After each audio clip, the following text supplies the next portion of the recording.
한국 문화는 다 중국에서 넘어간 건데 뭐하러 한글을 배워? 차라리 중국어를 배우는 게 더 실용적이지 않겠니? 웨이왕 교수의 목소리는 강의실에 울려 퍼졌고 주인공 엘렌의 귀에선 그 말이 긴 메아리처럼 반복되었습니다.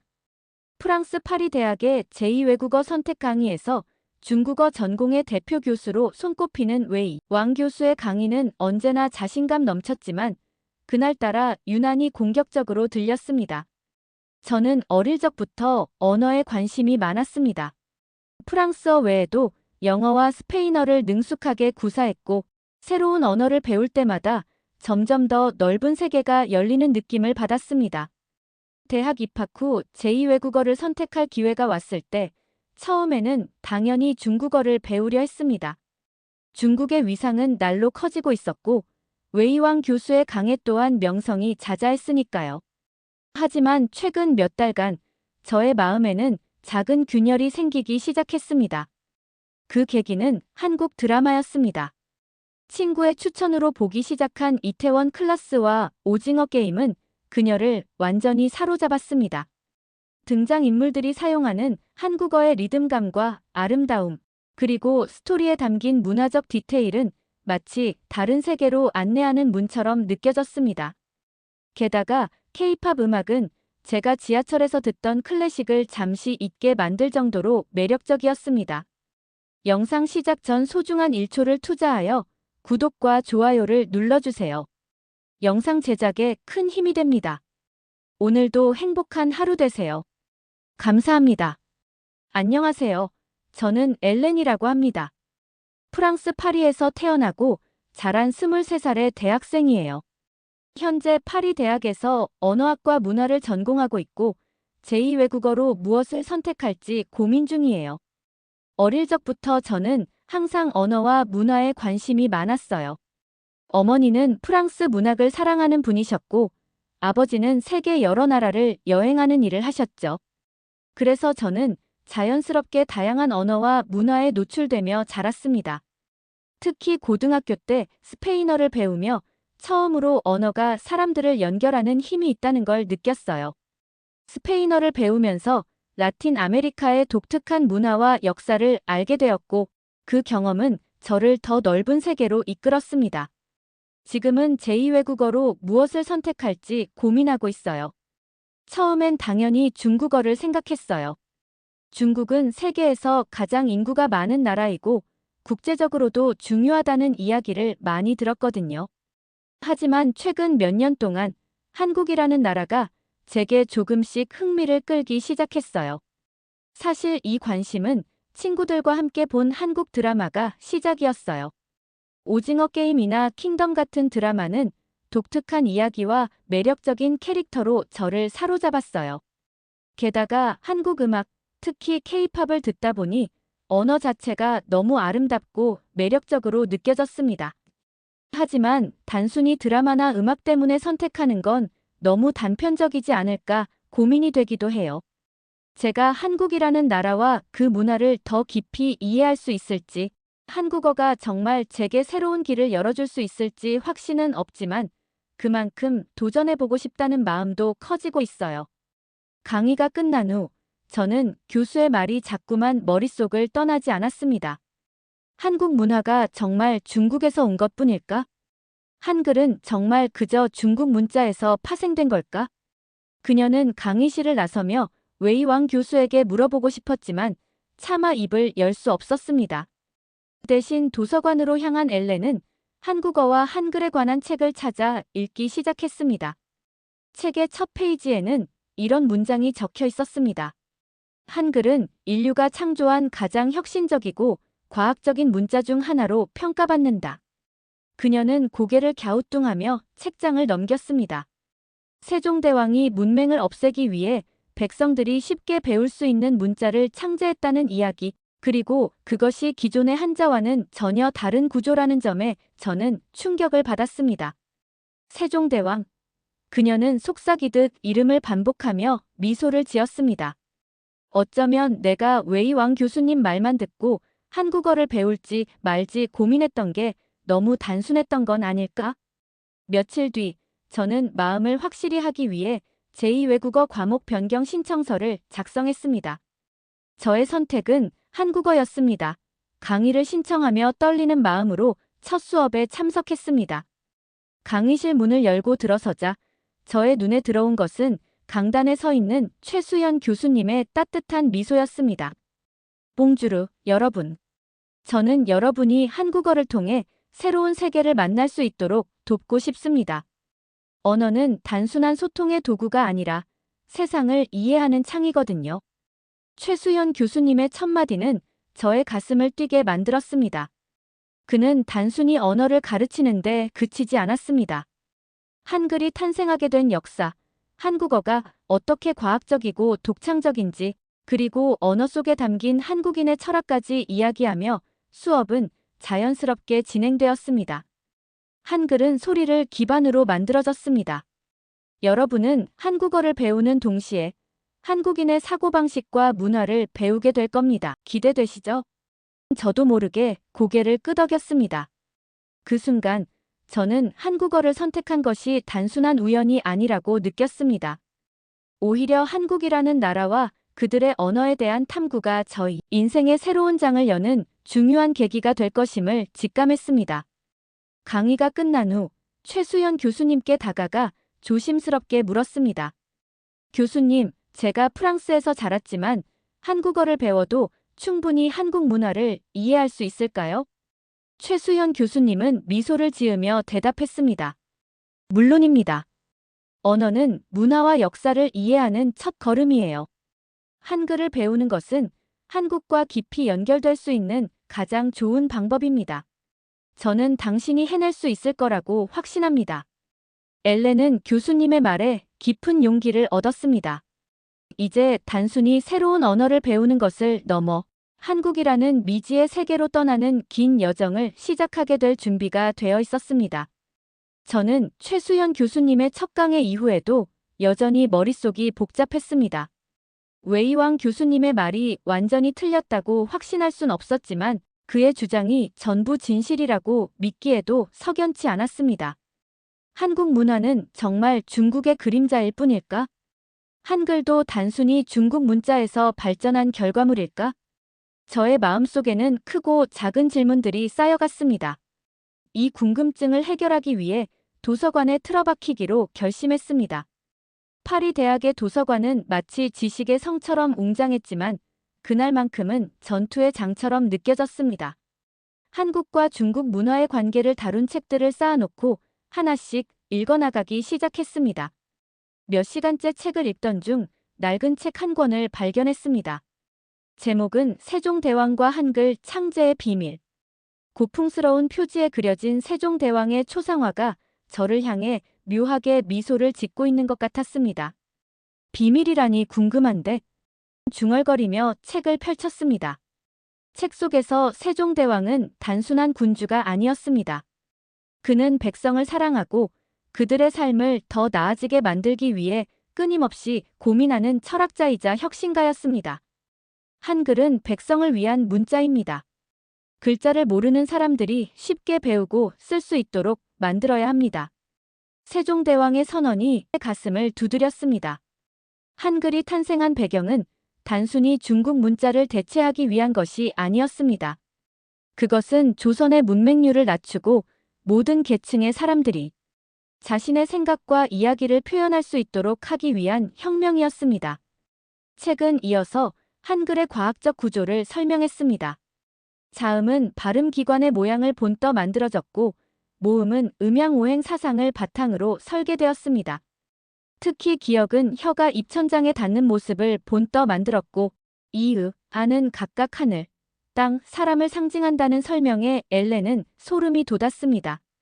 이게 진짜라면 한글은 단순히 중국 문자의 모방이 아니라 완전히 독창적인 창작물이잖아. 자료를 읽으면 읽을수록 한 가지 더 놀라운 사실을 발견했습니다. 한국과 중국은 오랜 시간 동안 문화적으로 교류하며 발전해왔지만 그것이 항상 평화로웠던 것은 아니었습니다. 중국은 종종 자신의 문화를 주변 국가에 강요하려 했고 한국은 그 속에서 독립적인 정체성을 지키기 위해 끊임없이 노력해왔습니다. 특히 조선시대의 한글 창제는 단순히 문자를 만드는데 그치지 않았습니다. 그것은 조선의 독립적이고 자주적인 문화를 지키기 위한 선언과도 같았습니다. 그 과정에서 세종대왕이 얼마나 큰 저항에 직면했는지 알게 되었습니다. 한글 창제를 반대하던 신하들까지 설득했다니 대단한 분이네. 세종대왕이 마치 오래전부터 알고 지낸 영웅처럼 느껴졌습니다. 도서관을 나오던 길, 머릿속은 한글과 한국 문화에 대한 생각으로 가득 찼습니다. 왜 웨이왕 교수님은 한국 문화를 그렇게 폄하하려 했을까? 혹시 중국 문화의 우월성을 강조하려는 의도 때문일까? 웨이왕 교수님이 한국과 중국의 문화적 갈등을 의도적으로 숨기고 있다는 생각이 들었습니다. 교수님에게 직접 질문하고 싶었지만 아직은 준비가 부족하다고 느꼈습니다. 대신 최수연 교수님에게 조언을 구하기로 했습니다. 다음 강의 후 강의실에 남아 조심스럽게 손을 들었습니다. 교수님, 한국어를 배우면서 한 가지 궁금한 게 생겼어요. 한국과 중국의 문화적 관계가 어떤가요? 웨이왕 교수님은 한국 문화가 중국에서 왔다고 말씀하셨는데 사실인가요? 최수연 교수님은 잠시 생각에 잠겼다가 바라보며 미소 지었습니다. 좋은 질문이에요. 중국은 오랜 세월 동안 주변 국가들에게 강력한 영향을 미쳐왔어요. 하지만 한국은 단순히 중국 문화를 받아들이기만 한 게 아니라 그것을 한국만의 색깔로 재해석하고 발전시켰습니다. 특히 한글은 중국 문자의 영향을 받지 않은 독립적인 창작물이에요. 그는 칠판에 한글 자음을 하나씩 적으며 설명을 이어갔습니다. 이 자음들은 사람의 발음 기관을 본떠 만들어졌어요. 중국 문자는 모양이 복잡하고 외우기 어렵지만 한글은 단순하고 논리적이죠. 그래서 세종대왕은 한글을 누구나 쉽게 배울 수 있는 문자로 설계했습니다. 한글은 한국만의 창조물이에요. 저는 고개를 끄덕이며 다시 한번 한글의 놀라운 면모에 감탄했습니다. 그러면 한글은 단순히 언어가 아니라 한국의 정체성을 상징하는 거네요. 맞아요. 그래서 한국 사람들이 한글을 자랑스럽게 여기는 거랍니다. 그날 집으로 돌아가는 길에 자신이 왜 한국어를 배우기로 결심했는지 다시 한번 떠올렸습니다. 단순히 K-드라마와 음악이 좋아서가 아니었습니다. 그것은 한국이라는 나라와 그들이 걸어온 길, 그리고 그 속에서 피어난 독창성을 이해하기 위한 여정이었습니다. 저는 마음속으로 다짐했습니다. 내가 한글을 통해 한국 문화를 제대로 배우고 그 진가를 세상에 알리겠어. 이제 더 이상 단순한 호기심이 아닌 깊은 탐구와 도전의 마음으로 한국어 공부를 이어갈 준비가 되었습니다. 한국어 기초 수업을 듣는 동안 점점 더 많은 것을 배우고 있었습니다. 그러나 진정으로 놀라게 한 것은 한글이 단순한 문자 이상의 존재라는 사실이었습니다. 최수연 교수님의 설명과 다양한 자료를 통해 한글의 과학성과 독창성에 매료되기 시작했습니다. 특히 한글이 얼마나 빠르게 배울 수 있는지, 그리고 전 세계적으로 사랑받는 이유에 대해 알게 되면서 열정은 더욱 깊어졌습니다. 어느 날 강의 중 최수연 교수님은 이렇게 질문하셨습니다. 여러분, 알파벳을 배우는데 평균적으로 얼마나 걸릴까요? 학생들은 저마다의 추측을 내놓았습니다. 한 달 정도요? 일주일은 걸리지 않을까요? 교수님은 미소를 지으며 답했습니다. 대부분의 사람들이 알파벳을 배우고 익숙해지는데 평균 20시간이 걸립니다. 그런데 한자는 어떨까요? 그 질문에 강의실은 잠시 조용해졌습니다. 중국어를 배운 경험이 있는 학생들이 고개를 갸우뚱하며 대답했습니다. 저는 한자를 기본적으로 익히는데 200시간은 걸린 것 같아요. 교수님은 고개를 끄덕이며 칠판에 커다란 숫자 200을 적었습니다. 그리고 그 옆에 조심스럽게 작은 숫자 10을 쓰셨습니다. 그럼 한글은요? 한글은 단 10시간이면 충분합니다. 그 순간 저도 모르게 작은 탄성을 내뱉었습니다. 10시간이요? 말도 안 돼요. 교수님은 고개를 끄덕이며 한글의 구조를 설명하기 시작했습니다.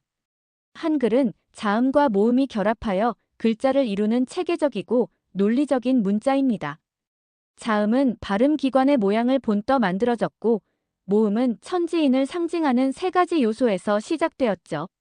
한글을 배우는데 시간이 적게 걸리는 이유는 이처럼 단순하고 직관적인 원리 때문입니다. 그날 수업 후 직접 한글을 익히는데 얼마나 걸리는지 실험해 보기로 했습니다. 노트에 자음과 모음을 적고 그것들을 조합하여 발음해 보기 시작했습니다. 놀랍게도 몇 시간 만에 간단한 한국어 단어를 읽을 수 있게 되었습니다. 안녕하세요. 와, 이게 이렇게 쉬운 거였어?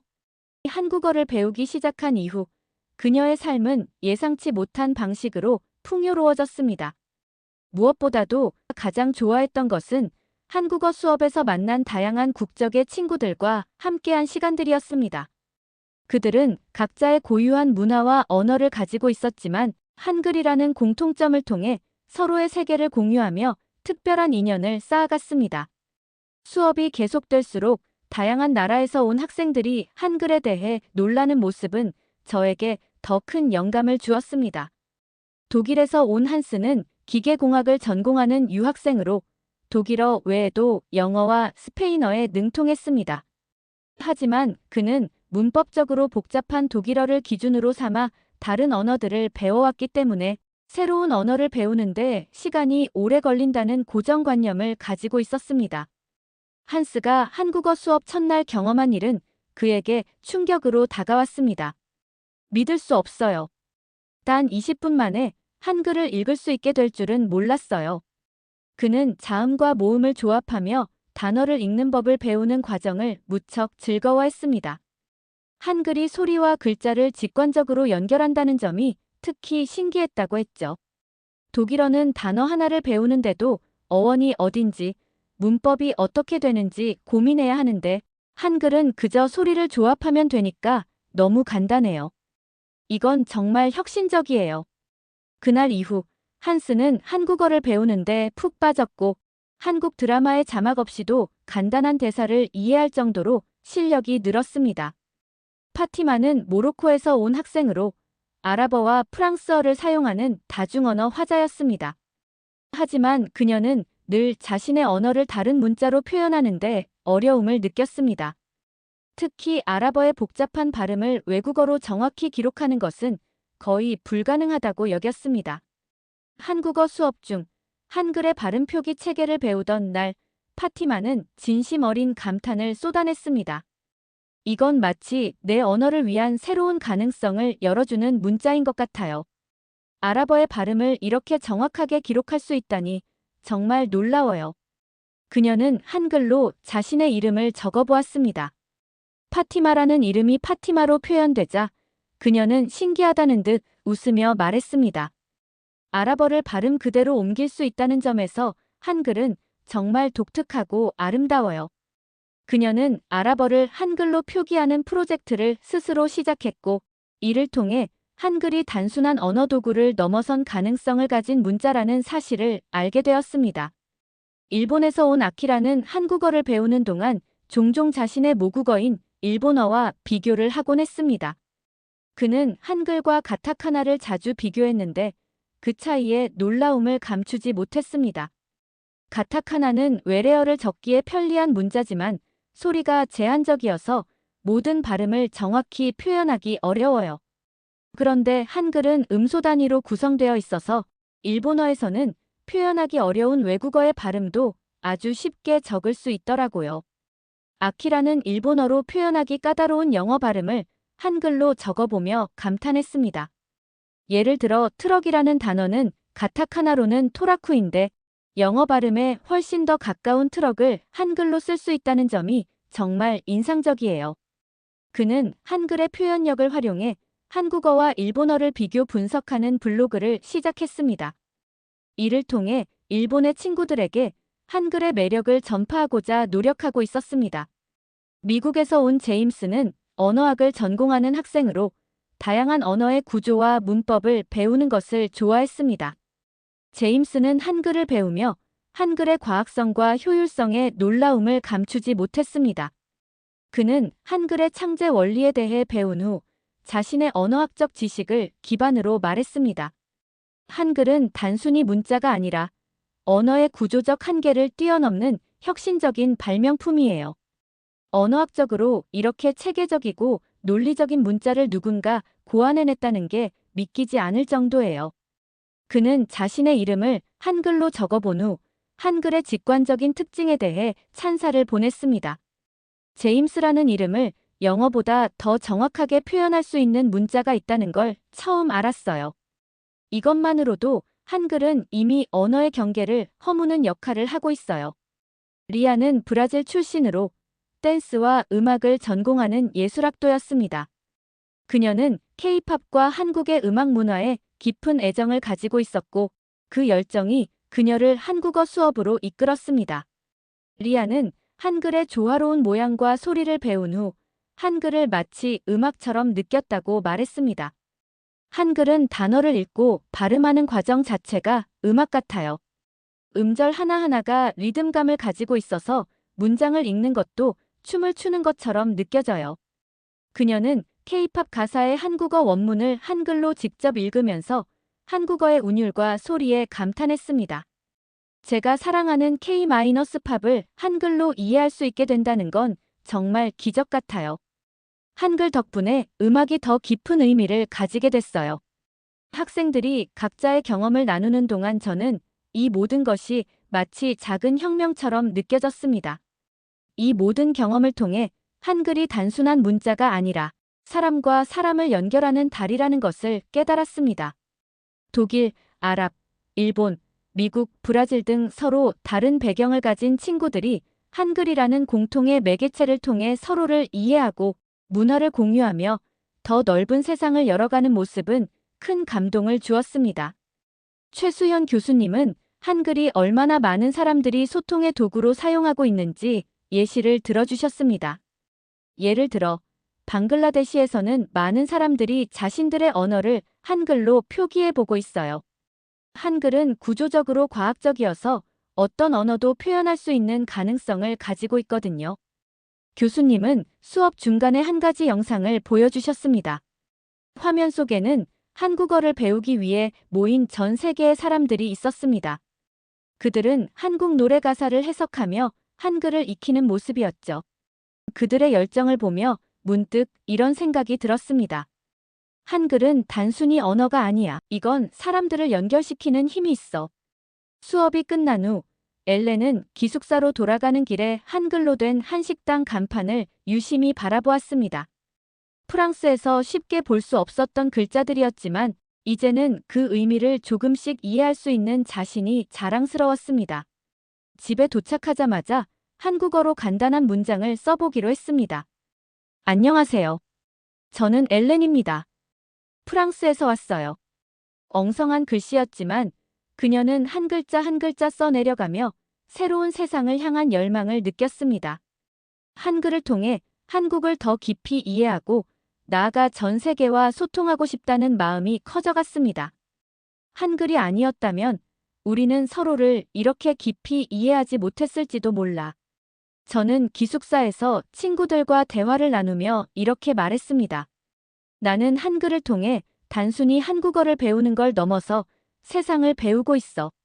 내가 한글로 무엇을 할 수 있는지, 어디까지 도전할 수 있는지 끝까지 알아볼 거야. 한국어 강의가 중반에 접어들 무렵 단순히 새로운 언어를 배우는데 그치지 않고 한글을 통해 사람들과 교감하고 연결되는 경험을 하고 있다는 것을 깨달았습니다. 언어는 단순한 의사소통의 도구가 아니라 서로 다른 문화를 이해하고 교류하는 다리라는 것을 점점 더 체감하고 있었습니다. 한국어를 배우는 반에는 10개 이상의 국적을 가진 학생들이 있었습니다. 각자 한국어를 배우려는 이유도 다양했습니다. 독일에서 온 한스는 한국 역사와 철학에 매료되어 한국어를 배우기로 했고, 이탈리아에서 온 소피아는 한국 영화와 문학을 통해 새로운 시각을 얻고 싶어 했습니다. 미국에서 온 제임스는 단순히 BTS를 더 잘 이해하고 싶었고, 아랍권 출신의 파티마는 한국 패션을 사랑하는 디자이너였습니다. 어느 날 최수연 교수님은 팀 프로젝트를 제안했습니다. 각국의 학생들이 모여 자신들의 문화를 한글로 소개하는 발표를 준비하는 것이었습니다. 저는 프랑스를 대표해 팀에 참여하게 되었습니다. 한글로 프랑스를 소개한다고요? 쉽지 않을 것 같지만 도전해 볼게요. 파리에서 가져온 에펠탑 열쇠고리를 만지작거리며 작게 미소 지었습니다. 저는 팀원들과 아이디어를 나누며 놀라운 사실을 발견했습니다. 한글은 단순한 문자가 아니라 다양한 언어를 유연하게 담아낼 수 있는 도구였습니다. 아랍어의 복잡한 억양도, 이탈리아어의 유려한 억양도 모두 한글로 표현할 수 있었습니다. 한국어는 발음을 표기하는데 정말 유용하네요. 파티마는 기뻐하며 자신의 이름을 한글로 써 내려갔습니다. 이탈리아어의 차오를 이렇게 간단하게 적을 수 있다니 놀랍지 않아? 소피아도 감탄했습니다. 발표 당일 저의 팀은 한글로 프랑스의 아름다움을 소개했습니다. 에펠탑, 루브르 박물관, 몽마르트르 언덕, 그리고 프랑스 특유의 예술적 감성을 한글로 풀어낸 슬라이드는 모든 사람의 시선을 사로잡았습니다. 봉주르. 안녕하세요. 저는 엘렌입니다. 제 인사가 시작되자 강의실이 조용해졌습니다. 떨리는 마음으로 준비한 내용을 한글로 발표하기 시작했습니다. 프랑스는 예술과 낭만의 나라입니다. 에펠탑은 프랑스의 상징이고 루브르 박물관은 세계에서 가장 큰 미술관입니다. 이런 아름다움을 여러분께 한글로 소개할 수 있어서 정말 기쁩니다. 발표가 끝나자 강의실은 박수 소리로 가득 찼습니다. 한글이라는 언어를 통해 프랑스의 매력을 전달한 경험은 새로운 자신감을 심어주었습니다. 정말 놀라웠어요. 한글로 이렇게 다채로운 이야기를 전할 수 있다니요. 최수연 교수님의 칭찬은 제 얼굴에 미소를 띠게 했습니다. 프로젝트 이후 저와 팀원들은 더 가까워졌습니다. 각자의 언어와 문화를 한글로 표현하며 교류하는 과정에서 깊은 우정이 싹 텄습니다. 한글은 정말 사람들을 연결해주는 언어 같아요. 한스가 말하자 저도 고개를 끄덕였습니다. 맞아요. 프랑스에서는 언어가 장벽이 될 때가 많았는데 한글을 통해 우리는 서로를 더 잘 이해하게 된 것 같아요. 어느 날 저는 기숙사에서 팀원들과 함께 한국 음식을 만들어 먹기로 했습니다. 김밥, 비빔밥, 그리고 떡볶이를 준비하며 그들은 각자의 문화 이야기를 나눴습니다. 프랑스에도 이런 음식이 있나요? 소피아가 묻자 저는 웃으며 대답했습니다. 비슷한 건 없지만 한국 음식처럼 사람들을 모으는 힘이 있는 요리가 많아요. 예를 들면 라클렛이나 퐁듀 같은 거요. 서로의 문화를 공유하며 웃음꽃을 피우는 순간 저는 한글이 단순히 언어를 넘어서 사람들을 연결시키는 힘을 가지고 있다는 것을 다시 한번 느꼈습니다. 강해 후 최수연 교수님께 찾아가 조언을 구했습니다. 교수님, 저는 이제 한글이 단순한 문자가 아니라는 걸 깨달았어요. 이 언어를 통해 사람들을 더 많이 연결하고 싶어요. 어떻게 하면 좋을까요? 교수님은 잠시 생각하더니 미소 지으며 대답했습니다. 엘렌, 한글은 한국의 문화뿐만 아니라 세계의 문화를 담아낼 수 있는 그릇이에요. 당신이 한글로 하고 싶은 일이 있다면 그건 이미 시작된 겁니다. 계속 배우고 나누세요. 그날 밤 한글로 저의 일기를 써 내려갔습니다. 아직 어색한 문장과 서툰 글씨였지만 마음속에는 새로운 가능성에 대한 희망이 가득 차 있었습니다. 한글은 정말 놀라운 언어야. 내가 프랑스와 한국, 그리고 전 세계를 연결하는 다리가 될 수 있을까? 한국어를 배우기 시작한 지도 어느덧 1년이 지났습니다. 처음 한글을 배우기 위해 노트에 삐뚤빼뚤 글씨를 적어보던 저는 이제 능숙하게 한국어로 문장을 쓰고 간단한 대화도 나눌 수 있는 수준에 도달했습니다. 하지만 여정은 단순히 한국어 실력을 향상시키는데 그치지 않았습니다. 한글과 한국어는 저에게 언어 이상의 가치를 선사했고 저를 전혀 다른 차원의 세계로 이끌었습니다. 파리 대학에는 다양한 언어를 배우는 학생들이 모여 서로의 문화를 공유하는 세계 언어의 날 행사가 매년 열렸습니다. 올해는 제가 속한 한국어반 학생들이 특별한 프로젝트를 준비했습니다. 바로 한국어로 진행되는 토론 모임을 여는 것이었죠. 주제는 바로 한글과 문화 교류의 힘이었습니다. 저는 토론 모임에서 발표를 맡게 되었습니다. 떨리는 마음으로 발표문을 준비했습니다. 한글은 단순한 문자가 아닙니다. 그것은 문맹을 없애고 사람들을 연결하며 문화를 전달하는 힘을 가진 도구입니다. 저는 이 과정을 직접 경험하며 느꼈습니다. 저의 발표는 한글을 중심으로 제가 만난 사람들, 배운 이야기, 그리고 겪은 경험들을 녹여내는데 초점이 맞춰졌습니다. 저는 발표를 준비하며 지난 몇 달 동안 한글을 통해 맺은 인연들을 떠올렸습니다. 가장 기억에 남는 순간은 기숙사 친구들과 함께 한국 음식을 만들던 날이었습니다. 저의 독일 친구 한스와 아랍 친구 파티마는 한글을 배우며 한국 문화를 탐구하는데 큰 흥미를 느꼈고, 제가 제안한 김치 만들기 파티에 흔쾌히 동의했습니다. 이거 이름이 뭐라고 했더라? 고추장. 한스는 작은 숟가락으로 고추장을 맛보며 물었습니다. 맞아, 고추장. 매운맛이 강한데 고소하고 달콤한 맛도 있어. 한국 요리에서 정말 중요한 재료야. 저는 능숙한 한국어로 대답했습니다. 그날, 저는 한글로 작성된 김치 레시피를 읽으며 친구들과 함께 요리를 했습니다.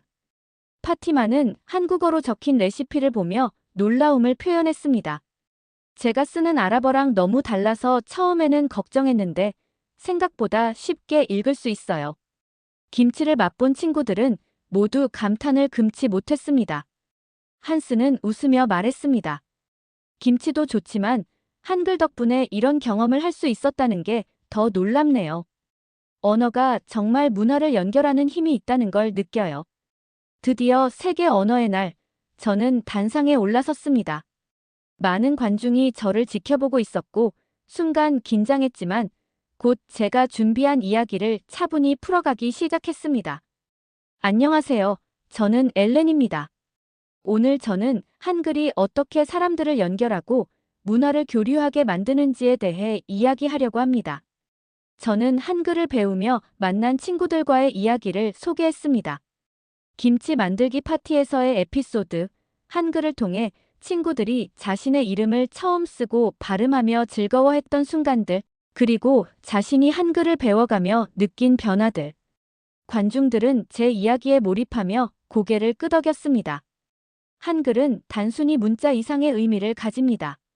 그것은 소통의 도구이자 문화의 다리이며 사람들이 서로를 더 잘 이해하게 돕는 힘입니다. 저는 한글을 배우면서 전 세계적으로 얼마나 많은 사람들이 한국 문화에 열정을 가지고 있는지 알게 되었습니다.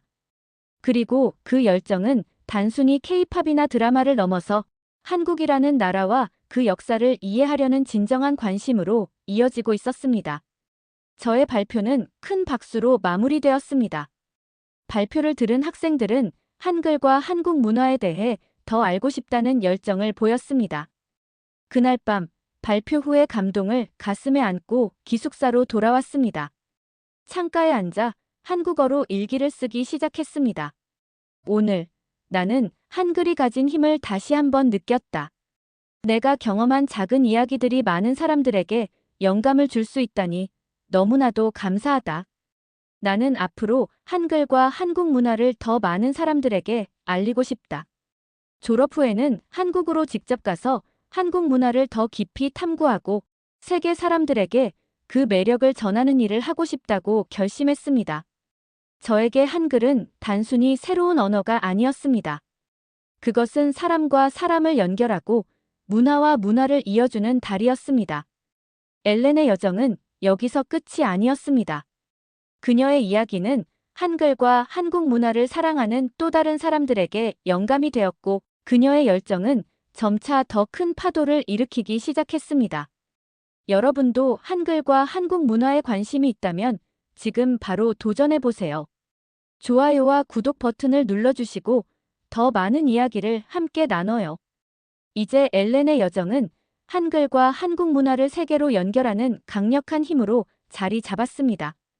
앞으로 더 많은 사람들과 이야기를 나누는 그녀의 여정을 응원합니다.